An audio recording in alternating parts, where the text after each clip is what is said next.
de cuenta, si haces la lectura filosófica de cómo pasaron las cosas, la dialéctica del esclavo y el maestro fue una metáfora, es todavía una metáfora sumamente útil, ¿no? Porque una de las cosas que se tiene que preguntar cuando una persona plantea su sistema filosófico, una de las preguntas, además de, oye, ¿cuál es tu teoría del conocimiento?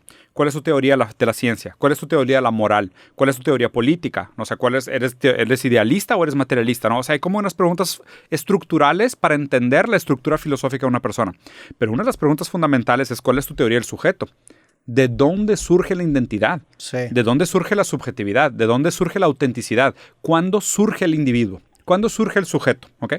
Porque también la diferencia entre persona, sujeto e individuo tiene mucho que ver también con el marco moral, legal, si lo considera el Estado, si el derecho de los reyes o divino le da privilegios, si es la ley lo que le concede, una serie de cosas. Pero para mí, por ejemplo, la pregunta de por qué crees lo que crees, una de las cosas fundamentales para mi sistema de filosófico o para mi entendimiento del mundo es la teoría del esclavo y el maestro. Yo sí creo que nuestra idea de nosotros mismos viene de afuera.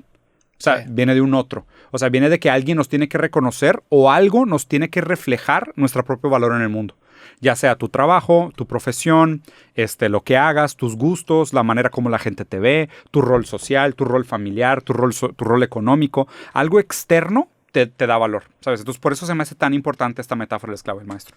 Platicando un poquito, y ahorita estabas como planteando estas preguntas fundamentales para definirte quién eres como persona, que creo que es algo muy importante que hacer porque te ubica y muchas veces no sabes quién eres porque ni siquiera tienes las métricas para medir qué es. O sea, ni siquiera sabes qué es lo que quieres medir. Y, por ejemplo, pasa mucho con justamente antes de la conferencia que dimos en Pabellón M, me empecé a meter un poco para ubicarme en el espectro político, ¿no? Ya. Para mínimo tener una idea de dónde está.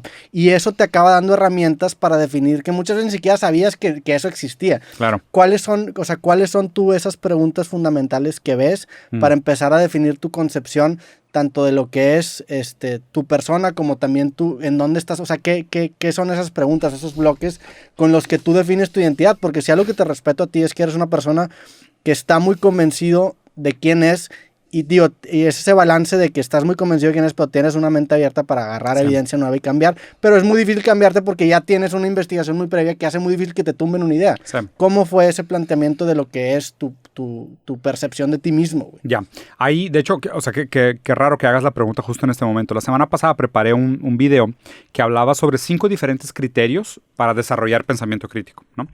Uno de ellos es dudar de ti mismo. Probablemente uno de los más importantes es dudar de ti mismo, ¿no? Porque más allá de todo lo que sabemos ahorita de los sesgos cognitivos, de todas aquellas cosas que funcionan casi como mecanismos de defensa del pensamiento y de la razón, el sesgo de confirmación, sesgo de proximidad, sesgo de atemporalidad. O sea, hay como una serie de cosas que te aproximan a las respuestas que tú querías encontrar sin darte cuenta. Sí. ¿Okay? Entonces, dudar de ti mismo es algo muy saludable. ¿Okay? No te enamores de tus ideas. El segundo consejo que se me hace sumamente importante para desarrollar este tipo de criterio, de entender por qué crees las cosas que crees, es seguir la evidencia aunque vaya en contra de lo que querías encontrar, ¿sabes? O sea, cuando empiezas un proyecto por curiosidad, vamos a suponer, yo estaba investigando sobre los discapacitados, ¿ok? Sobre la historia de la discapacidad. Luego descubrí que había una persona en España que hablaba, ¿y sabes qué? Es que no son discapacitados, son discapacidades diferentes. Ah, ok, pues déjame sigo investigando. Y luego resulta que encontré, oye, pues una historia de la locura. Ah, bueno, pues déjame sigo investigando. O sea, ve a dónde te lleva la evidencia. O sea, más allá de decir, no, ya se desvió el tema, no es lo que quería encontré una respuesta que no me conviene, déjame regreso a otra cosa. No, güey. Sí, porque el camino predispuesto que tenías antes es el sesgo. O sea, el camino es el sesgo. Es más, no deberías de tener un camino, deberías dejarte guiar por la evidencia. Exactamente. Sí. Exactamente. Entonces, dejarte guiar por la evidencia es un segundo que es sumamente importante. Tercero es dudar de la autoridad, que la verdad es que es un consejo complicado, sobre todo para dar hoy en día, porque, y aquí es algo complejo, porque hay una diferencia muy sutil entre teoría crítica y teoría conspiranoica, ¿sabes? Sí. Y a grandes rasgos te lo puedo resumir así. Teoría crítica es tratar de entender las fuerzas sutiles en sus matices que condicionan nuestra versión de la realidad. O sea, que determinan lo que es posible, ¿okay? Y una teoría conspiranoica es una sobreatribución de fuerza a una sola causa que lo determina todo. Sí, digo, mi crítica a esa idea que ya me la habías comentado es, ¿qué tal si realmente existe una fuerza que no es sutil que determina el orden de las cosas.